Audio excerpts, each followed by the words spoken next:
Okay, so I'm here today with Tim Fowler, who designed this garden for Environment Northwest, and we're delighted that he got a silver medal here at the Tatton show. So Tim's just going to tell us a little bit about the ethos behind the garden and some of the materials and planting that he's used to construct it. So Tim, what is the reason for the garden? What's the sort of ethos behind it? Well, thanks, Dermot. There's two real angles there. Envirolink wanted to bring in their suppliers and show use of materials that we could use, and then obviously I had to think of a way to bring that into a garden. So we've got a tiered garden that's in three different levels. The idea behind that is to show how a garden can cope with extremes of climate, i.e. high rainfall, and the water can then drain into the pond. Within that, then how can you do the planting? So that gives you an opportunity to bring in lots of different planting. So round the pond, we've got damp planting, plants like growing in the wet. We've got aquatic plants that grow in the water. And then moving up the levels in the garden, we've got in the gravel, we've got stuff that likes arid, dry conditions, very free draining, so the water can flow away.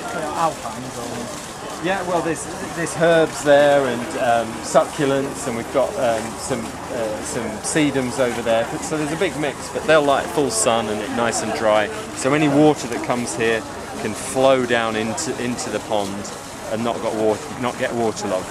Now, in contrast, the planters that have been built out of the recycled plastic, they've been raised out of the ground, so they're sort of isolated from the effects of heavy rainfall. Right. But if you need water for them, you've got your reservoir. Right, so you can just literally just pump it back up and water them. Exactly, yeah. And then I'll point it out for you. What's making the waterfall go? Well, we've got a 325 watt solar panel on the roof.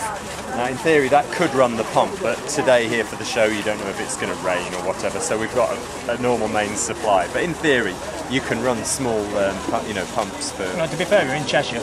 Yeah, it's not bad today. It's not. No. It rained at the weekend, but it's nice now. No, it is. It's fantastic. Yeah. So, well, that was great. And let's talk a little bit about the planters. So. The actual building the terracing, you see, the part of my brief and how the garden was going to work was a small garden. It could have been in a terraced house or somebody with a small courtyard, and on a slope. And obviously slopes tend to push all the water down. So doing the structure and then breaking up the levels, we've used this recycled plastic lumber to build it, and it's good at ground level because it won't rot. Yeah. So it can be there for a long period of time. And then the surfaces you can see is a gravel, and that's a recycled aggregate made from bits of brick and stone, all graded and cleaned. Right. And that's held together with cellular paving, which is another recycled plastic product, which gives you stability. Right.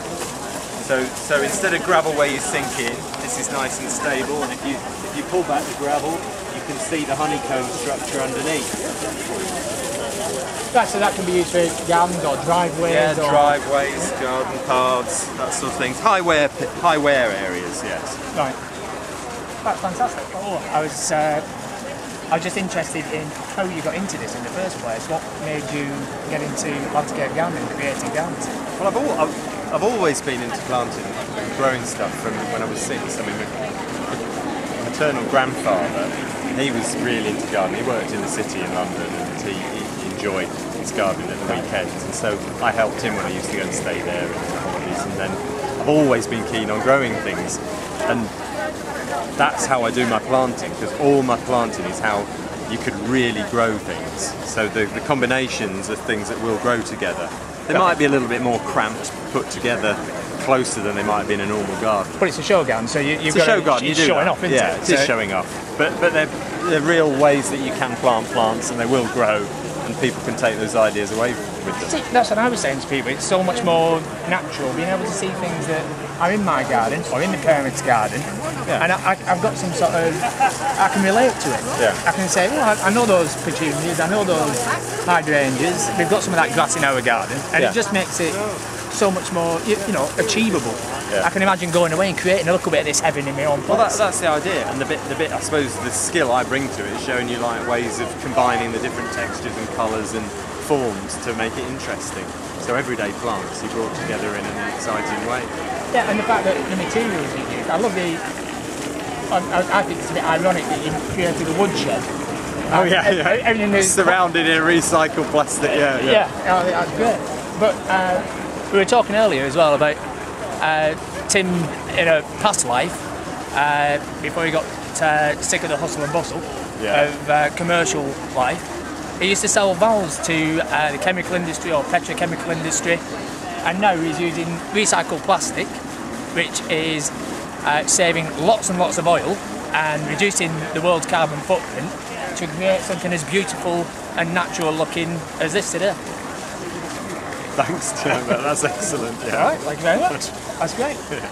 So this is Dermot from Kedel and Tim Fowler. Thank you. The wonderful garden designer. Wishing you bye-bye. See you again soon.